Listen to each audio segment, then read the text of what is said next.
Hello there, my name is David Liu, and I will be presenting on the first lab of Introductory Physics 1 at Georgia Tech, titled Constant Velocity.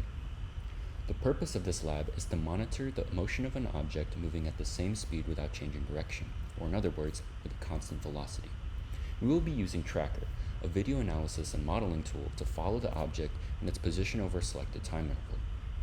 Lastly, we will be developing a computational model using VPython to predict and compare the observed position and time to the model's prediction of the position and time. The object I chose was a 1:64 diecast of Ryan Blaney's 2020 Kobe Bryant tribute, or a toy NASCAR. The position update formula and velocity update formula were of importance in this experiment, as they allowed us to predict what the change in position over time with respect to direction or velocity would be when the net force was zero.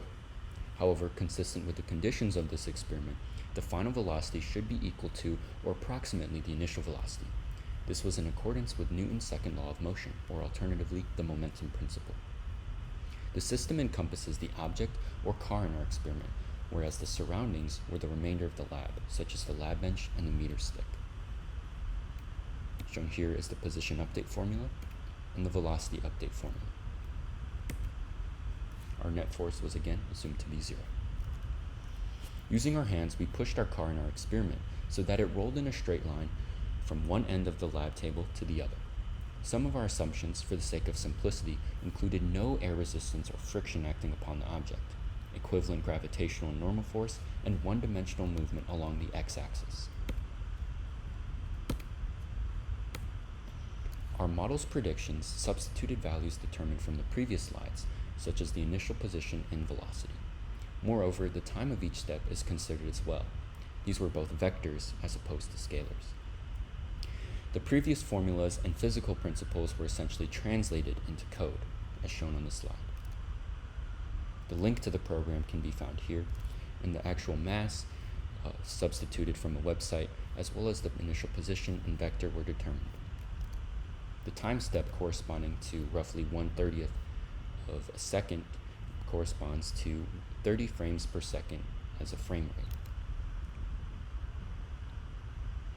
The results are depicted here. The predicted initial velocity was derived from the first 2 points extracted from the previous tracker tables, in which the coordinates of the starting position and time elapsed corresponding to 30 frames per second. The initial velocity was assumed to be constant and thus equal to the final velocity.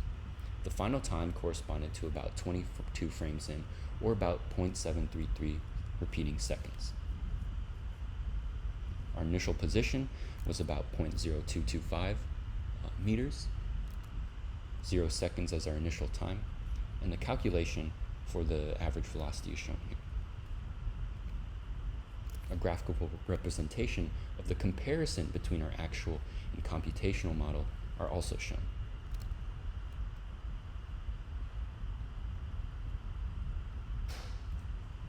As shown on the previous slide, there was a certain deviation, especially around 0.2 seconds, between the computational and actual models. Our predicted model showed that there would have been, the car would have ended at a later point as opposed to the actual observed model. Though the conditions we were presented with at first were idealized, a variety of errors may have been introduced into our experiment.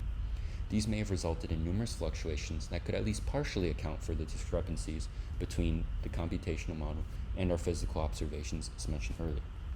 These include environmental, systematic and instrumental, and blunders. For instance, rounding in the spreadsheet as well as significant figures may have contributed to errors in the values or mathematical calculations, whereas air resistance and friction may have actually been present, though they were assumed to be absent. Moreover, the physical blunder of not sending the object in a straight line may have contributed to errors in Tracker as well.